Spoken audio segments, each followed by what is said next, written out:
ProfMed Talk. Halo, selamat datang kembali di ProfMed Talk, persembahan dari Pusat Kedokteran Tropis, Fakultas Kedokteran, Kesehatan Masyarakat dan Keperawatan Universitas Gadjah Mada. Perkenalkan saya Rima dan hari ini kita akan membicarakan sesuatu yang tidak biasa, yaitu BBB, bukan batuk biasa. Sudah hadir bersama kita di sini Sobat ProfMed. Beliau adalah Profesor Dr. Ari Natalia Probandari, Master of Public Health, Doctor of Philosophy. Sedikit perkenalan tentang Prof. Ari.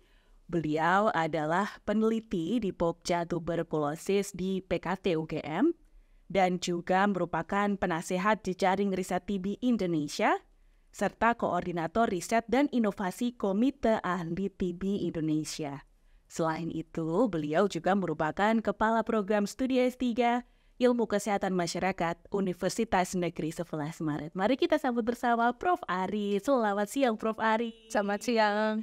Apa kabar hari ini, Prof? Baik sekali. Senang sekali kalau misalkan bertemu Prof. Ari itu selalu happy bawaannya ya, Prof, yang gembira. Harus, itu rahasianya apa, Prof, supaya tetap selalu happy? Rahasianya sehat. Wah, Serius sekali ya. tapi betul ya, Prof, ya, sehat itu adalah kunci mungkin ya, Prof, ya. Iya, baik. Jadi kita sekarang untuk menuju sehat, kita akan membicarakan salah satu penyakit yang cita-citanya ingin dihilangkan oleh Kemenkes dan juga mungkin oleh semuanya sebetulnya ya. Di seluruh dunia. Di seluruh dunia. TB atau TBC atau tuberkulosis.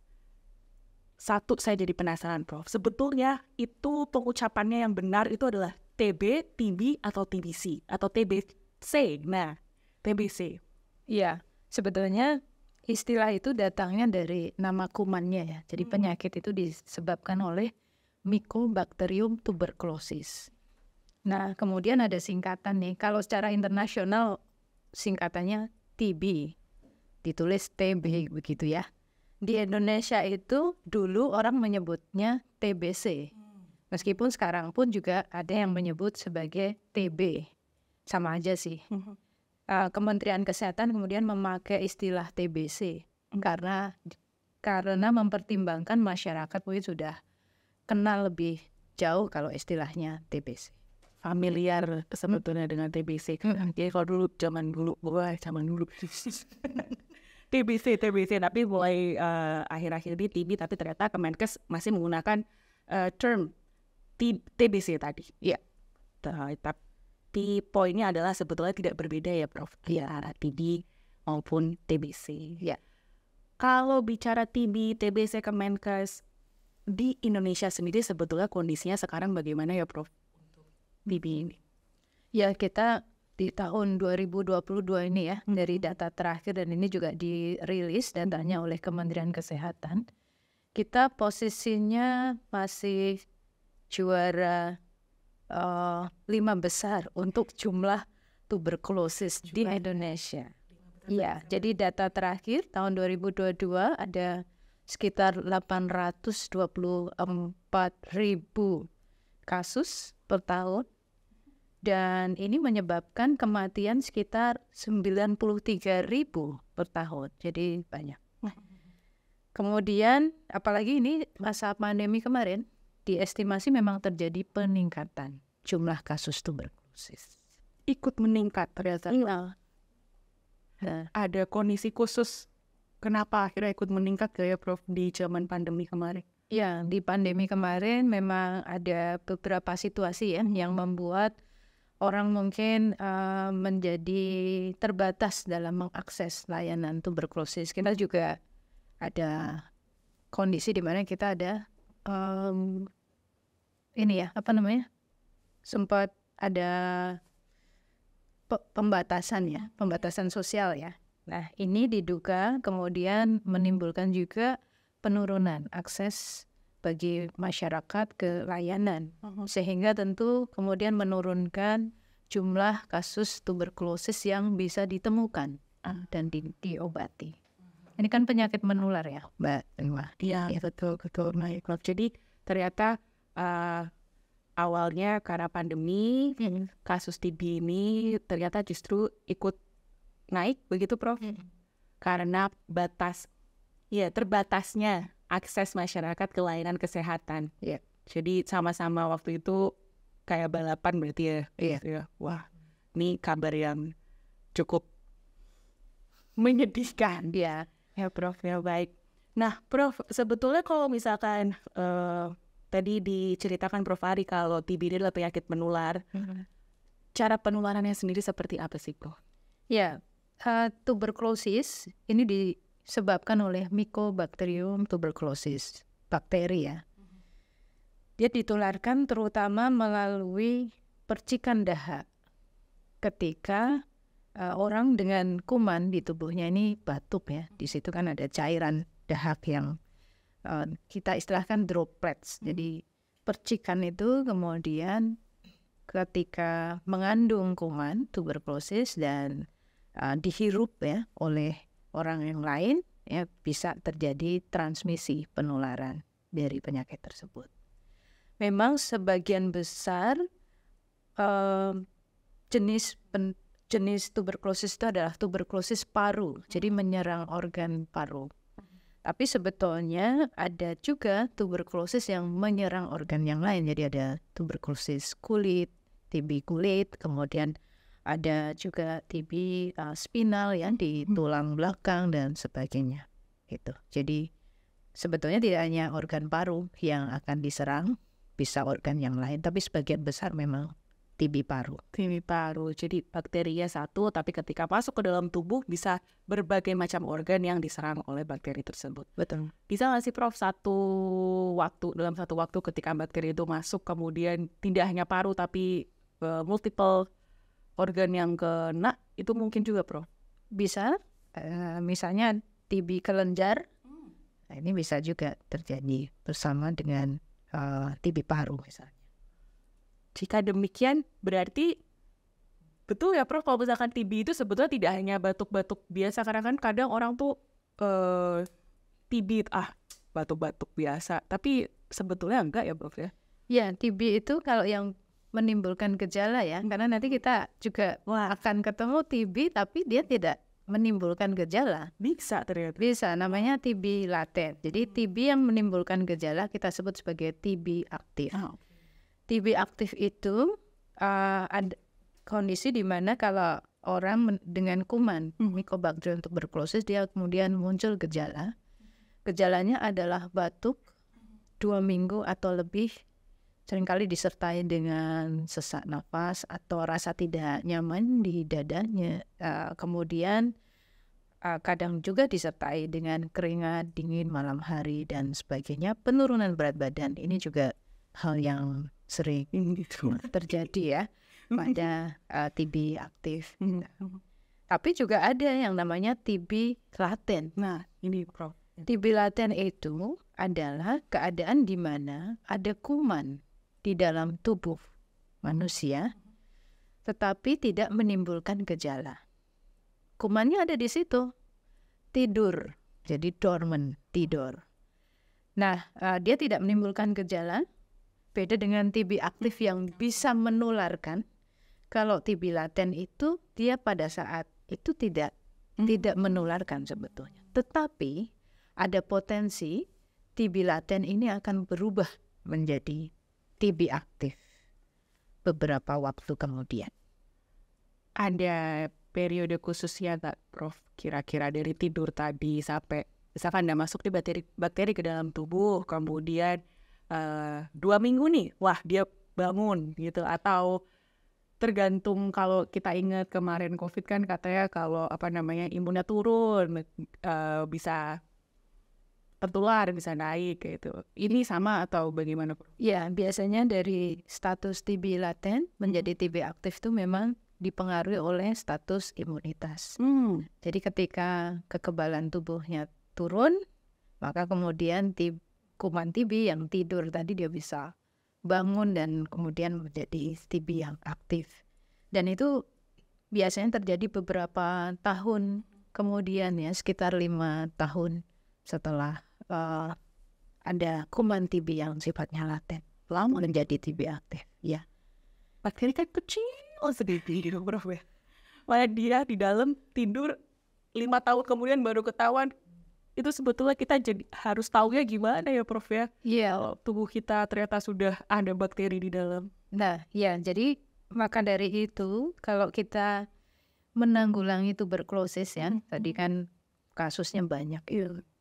Maka sebenarnya ada 2 pendekatan sekarang yang harus dilakukan. Yang pertama adalah menemukan TB aktif secara lebih intensif ya.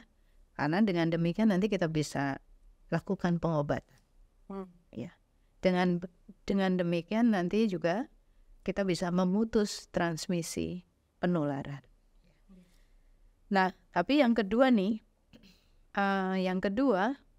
pada mereka yang kontak erat dari TB aktif, misalnya anak-anak gitu ya, atau orang-orang dengan HIV/AIDS, atau orang-orang dengan imunocompromised, grup-grup itu adalah mereka yang rentan untuk dia mengalami keadaan yang tadi disebut dengan TB laten.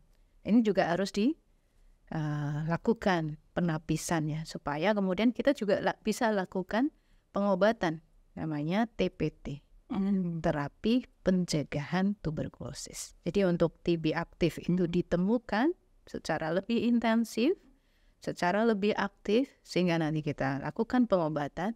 Lalu juga pada kelompok-kelompok yang rentan untuk bisa tadi ya mengalami TB laten, itu juga perlu untuk dilakukan penapisan dan diberikan terapi pencegahan tuberkulosis. Baik, jadi tadi untuk yang TB laten itu lebih diprioritaskan ke, kalau boleh saya sebutkan, ada modif ya Prof ya, kemudian orang yang punya kontak erat, orang yang punya kontak erat dengan pasien TB. Iya. Betul ya Prof ya. Kemudian yang terakhir adalah orang dengan immunocompromised. Iya. Nah, yang punya kontak erat tadi baik yang anak maupun juga pada kelompok ya yang tinggal serumah gitu ya, household contact ya, itu yang penting dilihat. Prof, saya tapi jadi penasaran nih. Lebih diintensifkan lagi untuk menemukan kasus-kasus TB aktif. Berarti selama ini masih sulit ya Prof ya? Atau sebetulnya masyarakat ini masih nggak mau lapor, nggak mau periksa, atau gimana tuh Prof? Boleh sharing? Iya, banyak ini ya. Pertama mungkin kita memang harus melakukan edukasi yang lebih banyak ya pada masyarakat. Jadi kalau ada gejala tadi batuk ya 2 minggu atau lebih dengan disertai juga gejala-gejala lain yang mengarah pada tuberkulosis, ini sebaiknya harus segera memeriksakan diri satu itu. Dan tidak perlu untuk enggan ya, karena pengobatannya ada dan pemerintah sudah menyediakan pengobatan itu di berbagai sarana atau fasilitas pelayanan kesehatan, termasuk di puskesmas ini obatnya standar sudah ada gitu.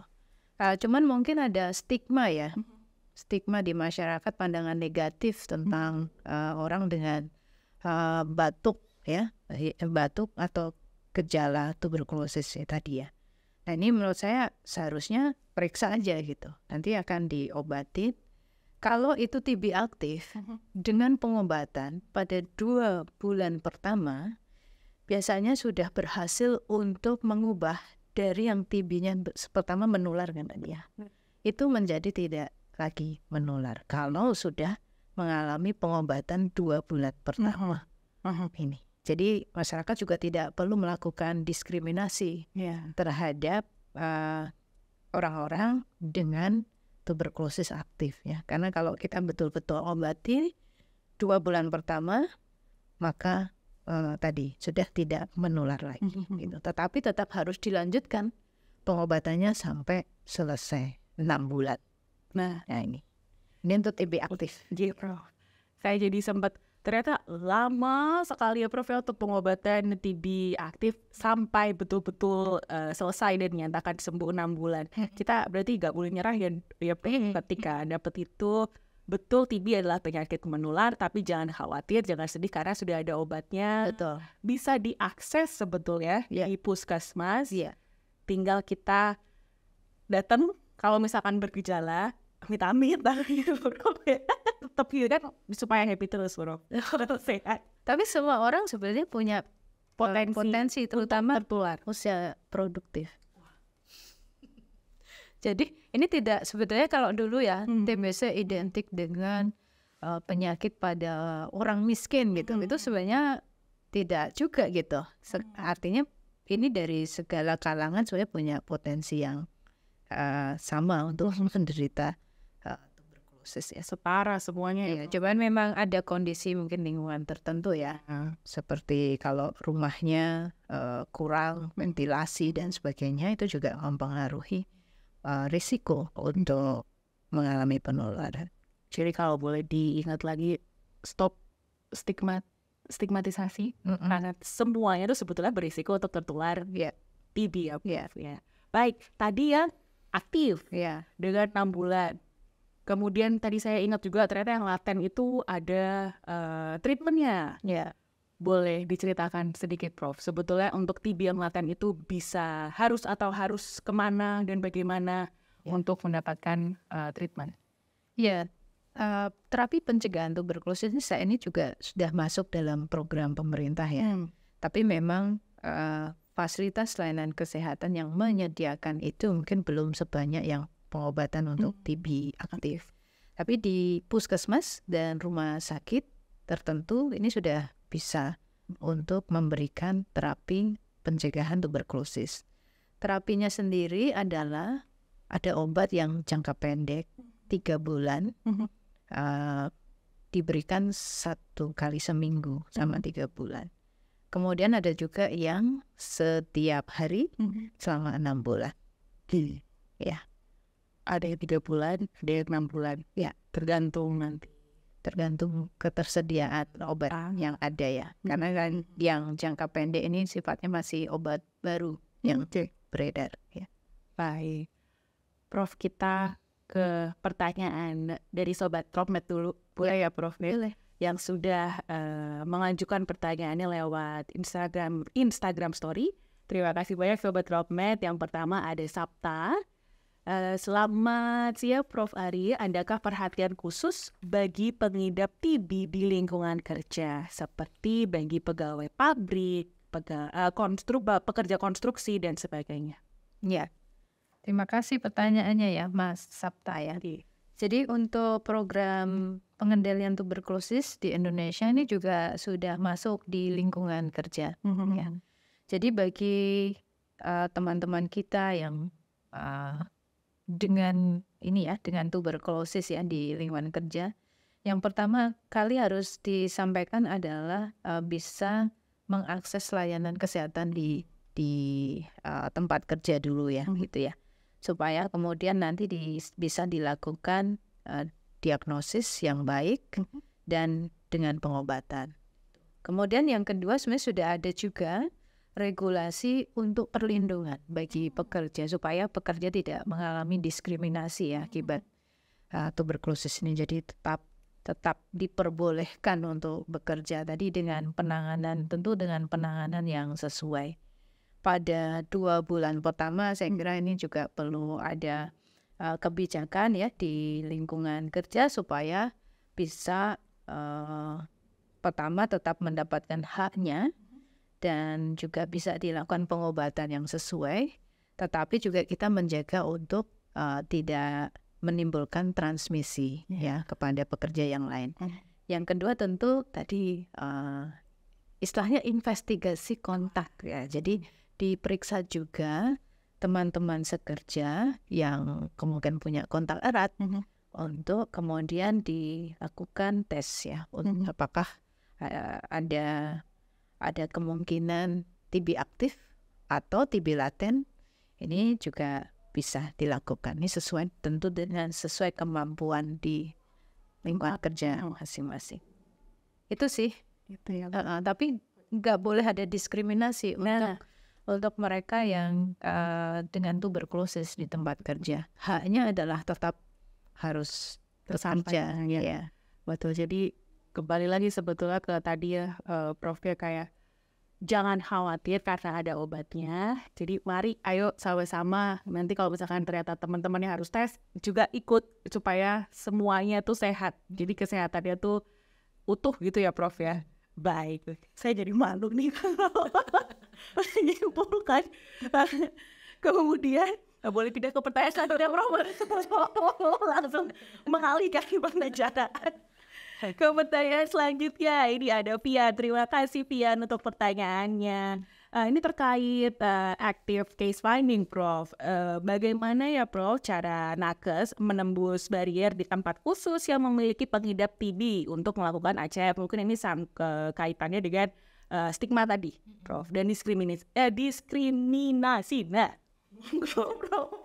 Iya, jadi sekarang ini saya kira pemerintah juga membutuhkan ya peran dari semua pihak untuk bisa melakukan pengendalian tuberkulosis ini ya. Termasuk kan kita tahu kalau ada kondisi-kondisi tertentu yang dia resiko memang terjadi transmisi lebih tinggi gitu ya. Misalnya juga orang-orang yang mungkin tinggal di kita sebut congregate setting. Jadi setting di mana di situ mungkin tempatnya sempit, banyak orangnya gitu. Di asrama misalnya, di asrama atau sekolah atau pesantren atau yang lain-lain gitu ya. Ya, barak, militer dan sebagainya. Jadi pada kondisi-kondisi seperti itu dengan risiko transmisi yang lebih tinggi dan di situ ada orang dengan tuberkulosis, maka sangat penting sebenarnya dilakukan pengendalian ya. Yang pertama bagi penderitanya sendiri, kemudian perlu untuk dilakukan ya tadi penegakan diagnosis dan pengobatan yang standar. Yang kedua tentu kontak eratnya. Ini perlu dilakukan pemeriksaan dan kemudian ditangani sesuai hasilnya gitu. Yang ketiga tentu adanya edukasi ya pada seluruh apa istilahnya ya yang tinggal di congregate setting ini supaya kita bisa kemudian memutus transmisi ya. Misalnya ini pemakaian masker nih penting ya. Jadi makanya kalau orang batuk itu pertama kita harus pakai masker dulu ya. Walaupun itu mungkin belum tegak ya diagnosisnya apakah itu tuberkulosis, tapi kita lakukan upaya pemutusan transmisi dulu dengan pemakaian masker ini, kemudian nanti dilakukan pemeriksaan yang sesuai gitu ya. Nah tentu ya saya kembali lagi bahwa pemerintah nggak bisa sendirian. Betul. Nah ini butuh kerjasama dengan semua pihak, tentu semua tokoh masyarakat ya. Ini dukungannya harus diberikan ya. Kalau enggak ya kita akan mengalami problem tuberkulosis ini terus-menerus. Nah yang menarik sebenarnya dukungan pemerintah untuk pengendalian tuberkulosis ini gede ya. Jadi Pak Jokowi sendiri sudah juga mengeluarkan ya kebijakan-kebijakan yang sifatnya untuk mendorong agar adanya active case finding. Ya, ini lebih bagus lagi ya. Ini saya kira perlu untuk didukung oleh semua pihak. Nah ini tokoh masyarakat nih penting. Jadi pemerintah tidak bisa bekerja sendiri, perlu kerjasama dengan berbagai unsur. Termasuk kalau untuk dalam hal ini ya berbagai pihak termasuk anak-anak muda nih juga perlu untuk terlibat lebih jauh ya sebagai supporter. Terus penting pengen jadi cheerleader supporter untuk program-program kami. Iya, jadi semua unsur, nggak hanya tokoh masyarakat yang sudah senior gitu, tapi anak-anak muda nih perlu juga gitu. Jadi biar ngerti, ada resiko kan di sekolah, di pesantren ya. Jadi bisa ikut bantu untuk mendukung upaya penemuan kasus, pengobatan yang standar, termasuk juga pola hidup yang sehat. Ya. Pola hidup yang sehat untuk mencegah tuberkulosis dan bisa tetap happy. Iya, balik lagi ke situ ya, Prof. Kata kuncinya happy. Iya dong. Prof, kata kunci selanjutnya anak muda Prof ya. Dan untuk Sobat Tropmed mungkin Prof, sebelum kita closing. Tadi kan kita tahu kalau TB itu adalah penyakit menular yang bisa, sebetulnya semuanya itu punya potensi untuk tertular TB. Tips and trick secara umum mungkin Prof, untuk Sobat Tropmed, pencegahan TB itu seperti apa sebetulnya? Oke. Satu, kita tahu bahwa kuman Mycobacterium tuberculosis itu dia akan mudah hidup di dalam setting yang lembab gitu ya. Kita di daerah tropis itu kan kelembapannya tinggi ya. Nah ini apalagi kalau kita sekarang tuh banyak ruang yang tertutup kan. Nah ini perlu untuk ada treatment nih agar tempat tinggal kita atau ruangan-ruangan tempat kerja dan sebagainya itu bisa di setting supaya ada ventilasi yang baik ya, karena sebetulnya kuman Mycobacterium tuberculosis itu dia bisa mati dengan ultraviolet ya, gitu. Jadi itu ventilasi yang baik menjadi penting. Itu untuk pola hidup ya. Yang lain adalah tentu menjaga daya tahan tubuh yang baik gitu ya, gizi yang baik gitu ya. Kemudian upaya-upaya agar kita daya tahannya bagus gitu. Kemudian ya mungkin saja memang ada kondisi-kondisi tertentu yang menyebabkan memang orang rentan gitu. Jadi misalnya ODIF ya, orang dengan HIV/AIDS itu memang keadaannya dia lebih rentan untuk bisa mengalami infeksi oleh Mycobacterium tuberculosis. Maka ya tadi kalau untuk ODIF dia perlu untuk dicek ya, ada nggak TB laten dan sah itu ditangani. Kemudian juga orang dengan imunokompromis mungkin ada kondisi-kondisi tertentu memang keadaan kekebalan tubuhnya rendah. Nah ini juga perlu dicek gitu ya untuk TB laten dan sebagainya. Juga orang dengan kontak erat tuberkulosis ini periksa aja gitu, meskipun nggak ada gejala tapi perlu untuk diperiksakan. Nah sementara di sisi lain saya kira penting sekali kita mengenal gejala tuberkulosis. Jadi tuberkulosis bisa mengenal pada siapa saja. Jadi kalau ada gejala tuberkulosis ya mungkin karena kita kontak erat, apalagi mungkin teman-teman yang bekerja di layanan kesehatan itu juga mungkin punya resiko lebih ya dan sebagainya, itu perlu untuk mengenal gejala itu. Kalau ada gejala itu segera periksakan. Itu karena kalau ada gejala kemudian tidak diperiksakan tentu kemungkinan tuberkulosis tetap ada, tidak tertangani menjadi lebih berat, bisa menimbulkan kematian, sebenarnya juga bisa menularkan. Ini yang tentu kita harus cegah ya bersama. Itu sih Mbak Rima. Baik, itu tadi rangkuman hari ini udah Prof Ari.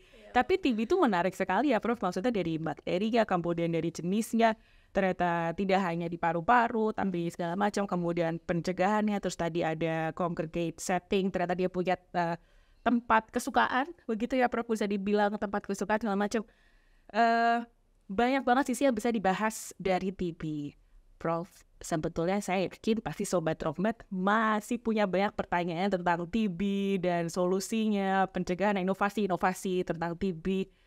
Saya boleh address masalah itu ke Prof Ari Botenli, atau kami Sobat Tropmed dan saya itu boleh kayak kalau mau tanya. Iya, silakan. Nggak apa-apa ya Prof. Tapi katanya ada satu event yang dinanti-nantikan Prof. Iya.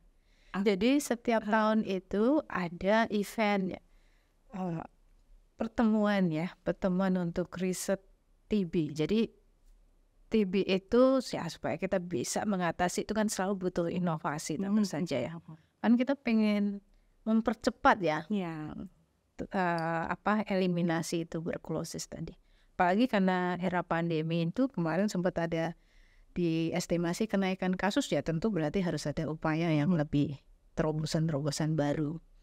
Nah, setiap tahun itu ada pertemuan yang sifatnya membahas riset dan inovasi terbaru untuk tuberkulosis. Nah, tahun ini pertemuan itu akan diselenggarakan oleh FKKMK UGM. Ya. Namanya INATIME. Oh, INATIME. Iya, INATIME. Jadi INATIME itu adalah International Conference untuk tuberkulosis yang ada di Indonesia. Jadi kita sebenarnya di INATIME itu update-nya adalah satu, update tentang inovasi riset yang sifatnya skala internasional. Kita bahas mana yang kemudian bisa kita adopt untuk setting Indonesia. Tapi kita juga membicarakan apa sih upaya-upaya riset inovasi yang dikerjakan oleh para peneliti atau inovator di Indonesia sendiri. Jadi informasinya akan banyak dibahas di situ.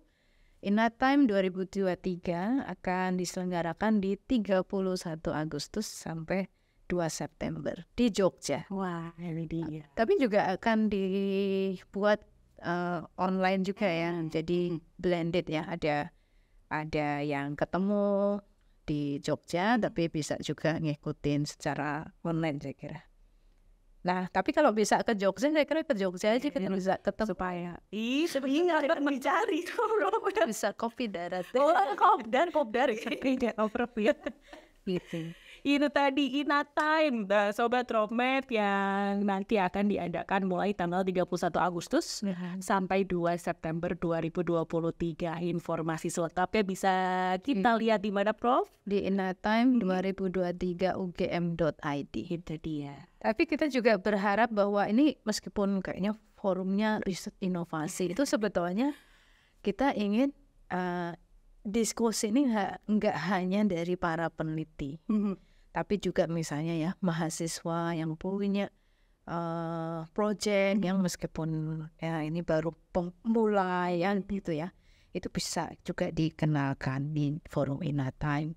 Juga para pelaksana program tuberkulosis, ini saya kira perlu ya untuk ngikutin forum seperti ini biar update. Nah itu supaya nanti juga ada inovasi-inovasi dari lapangan juga yang bisa kita diskusikan di INATIME. Jadi nggak hanya yang akademis gitu ya, nggak hanya periset, tapi implementers yang pelaksana dari penelitian program.